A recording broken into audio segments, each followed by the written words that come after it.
Pessoal, nós vamos fazer aqui a correção das atividades da aula anterior. Então, a primeira questão dizia o seguinte: determine o conjunto solução de cada uma das seguintes equações do segundo grau no conjunto dos números reais. Então, item A, a gente tinha x elevado ao quadrado menos 3x igual a zero. Então, esse tipo de equação que aparece aqui, o termo em x ao quadrado e o termo em x, a gente vai resolver colocando o fator comum em evidência. E esse fator comum é quem? É o x. Então, repito logo o x aqui, ó. Coloca sinal de vezes, abre parêntese. Então, fica x menos 3 dentro do parêntese. Fazendo x vezes x, x ao quadrado, x vezes menos 3x, igual a zero. Então, aqui a gente diz que x é igual a zero, ou x menos 3 igual a zero. A primeira raiz da equação já foi encontrada. Quem é? X igual a zero. É a primeira raiz da equação. Agora, a gente vai resolver só essa outra parte. Vai resolver aqui, ó, x menos 3 igual a zero. Então, repete aqui, ó, x menos 3 igual a zero. Então, a gente pode dizer que x é igual a zero. Esse 3 está negativo, vem positivo. 0 mais 3. Então, x vai ser igual. 0 mais 3, 3. Então, a segunda raiz da equação foi também encontrada. Então, aqui, a gente pode dizer o seguinte, que o conjunto solução da equação vai ser o seguinte, ó. Vai ser 0 e 3. O item B, a gente tinha x elevado ao quadrado menos 169 igual a zero. Então, a gente pode dizer o seguinte, ó. Nesse caso aqui, não apareceu o coeficiente em x. Apareceu o coeficiente aqui, apareceu o termo em x elevado ao quadrado. Aí depois já foi o termo independente. Então, nesse caso, a gente não coloca fator em evidência. A gente já vai isolando aqui a incógnita x, ó. X ao quadrado é igual a zero, 169 estava negativo, vem positivo. Então, x ao quadrado é igual 0 mais 169, 169. Faz a operação inversa agora da potenciação. X é igual a mais ou menos raiz quadrada de 169. X é igual a mais ou menos raiz de 169 é 13. Então, a gente pode dizer que x é igual a menos 13 e x é igual a mais 13. Quem é o conjunto solução? Menos 13 e mais 13. Continuando a correção aqui da primeira questão, ó, o item C. A gente tinha 4x elevado ao quadrado mais 5x igual a zero. Então, observe que aqui a gente viu os coeficientes, ó, A e B, apareceu o termo em x ao quadrado e o termo em x. Então, resolve por colocação de fator em evidência. Então, repete x vezes, para dentro do parênteses, vem 4x. Mais, para escrever o segundo termo, a gente escreve só o número 5, igual a zero. Então, x vezes 4x, 4x ao quadrado, 5 vezes x vezes 5 dá 5x. Então, aqui a gente vai dizer que x é igual a zero, ou 4x mais 5 igual a zero. A primeira raiz já foi encontrada? Sim. Esse tipo de equação sempre vai ter uma raiz nula, ou seja, uma raiz igual a zero. Vamos resolver agora essa parte. Então, 4x mais 5 igual a zero. Isola a incógnita x, então a gente pode dizer que 4x é igual a zero. Esse 5 está positivo, vem negativo. Então, 4x vai ser igual a 0 menos 5, que é menos 5. Então, x vai ser igual a menos 5. O 4 estava multiplicando, passa dividindo. Então, a gente já tem aqui a segunda raiz da equação. Quem é o conjunto solução dessa equação? Vamos ordenar do menor para o maior. Então, começa com o número negativo. Vai ser menos 5 quartos e 0. Vamos ao item D. 25x ao quadrado menos 36 igual a zero. Então, nesse caso, ó, não apareceu o coeficiente em x, não apareceu o termo em x. Então, a gente vai fazer o seguinte, vai logo isolando a incógnita x. Não precisa colocar fator em evidência. Então, repete, 25x ao quadrado igual a zero. 36 está negativo, vem positivo. Então, 25x ao quadrado vai ser igual a 0 mais 36, 36. X ao quadrado é igual a 36. 25 estava multiplicando, passa dividindo.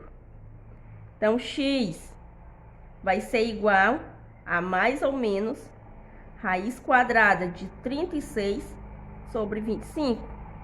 Então, x vai ser igual a mais ou menos, fazendo a raiz quadrada de 36 é 6. Raiz quadrada de 25 é 5. Então, x vai poder assumir o valor menos 6 quintos. E x também pode assumir o valor mais 6 quintos. Quem é o conjunto solução? Menos 6 quintos e mais 6 quintos. Olha, vamos para a próxima questão.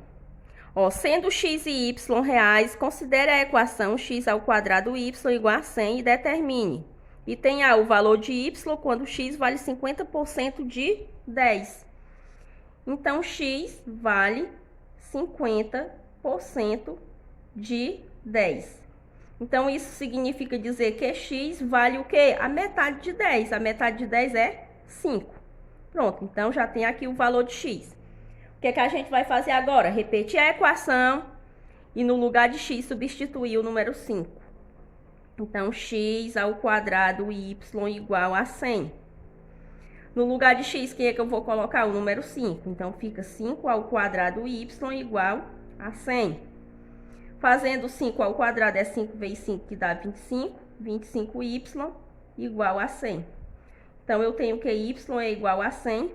25 estava multiplicando, passa dividindo. Então, y vai ser igual a 100 dividido por 25, 4. Então, o valor de y igual a 4. O item B, os valores de x quando y é igual a 4. Então, repete a equação x ao quadrado y igual a 100. No lugar de y, a gente substitui quem? Número 4. Então, x ao quadrado, vou colocar aqui o sinalzinho de vezes só para a gente se situar e relembrar sempre que aqui é uma multiplicação. X ao quadrado vezes 4, igual a 100. Então, x ao quadrado vai ser igual a 100. O 4 está multiplicando, passa dividindo. Então, x ao quadrado vai ser igual a 100 dividido por 4, dá 25. Faz agora a operação inversa. X é igual a mais ou menos raiz quadrada de 25. X vai ser igual a mais ou menos, fazendo raiz de 25, igual a 5.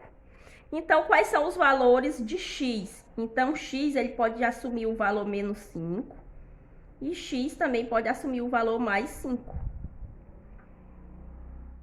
Olha, vamos para a próxima questão.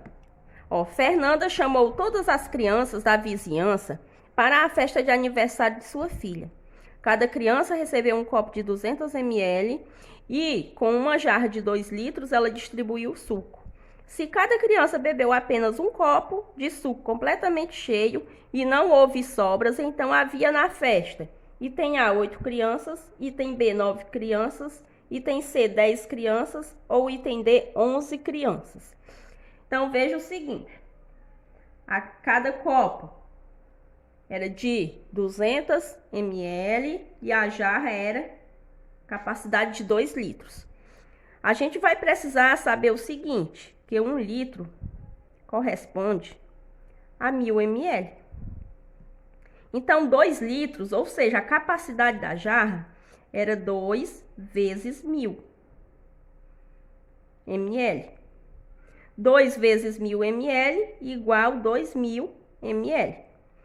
Então, a capacidade da jarra era 2.000 ml. Essas 2.000 ml foram distribuídas em copos de quê? De 200 ml. Então, vamos fazer uma divisão.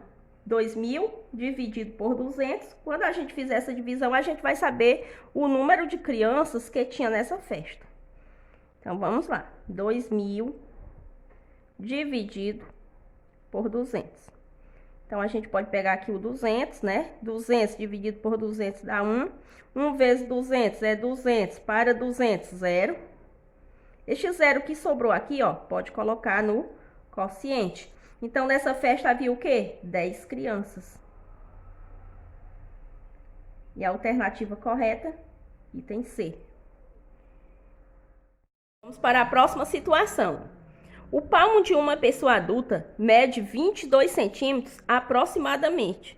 Sabendo dessa informação, Dona Maria foi comprar tecidos e mediu um pedaço de tecido de algodão com sua mão, resultando em 8 palmos. Qual o comprimento do tecido que ela comprou em metros? Então, tá pedindo aqui a resposta em metros. Então, vamos ver o seguinte, ó. 1 metro, ele corresponde a 100 centímetros. E o palmo de uma pessoa adulta mede aproximadamente 22 centímetros. A Dona Maria fez lá a medida do tecido com a mão, né? E o pedaço de tecido que ela mediu lá foi 8 palmos, ou seja, 8 palmos de 22 centímetros. Então, qual é o comprimento do tecido em metros? Então, primeiro de tudo, vamos fazer 22 vezes 8. Então, 8 vezes 2, 16, vai 1. 8 vezes 2, 16, mais 1, 17. Esse valor aqui é em centímetros. Mas eu sei que 1 metro corresponde o quê? A 100 centímetros. Então, eu vou dividir 176 centímetros por 100, para saber quanto corresponde em metros. Então, 176 dividido por 100, cabe 1 no quociente, 1 vezes 100 é 100. 100 para 176, faltam 76. Para continuar essa divisão, eu coloco 0, aqui no quociente coloco vírgula.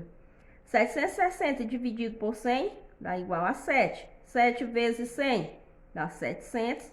Para 760, faltam 60.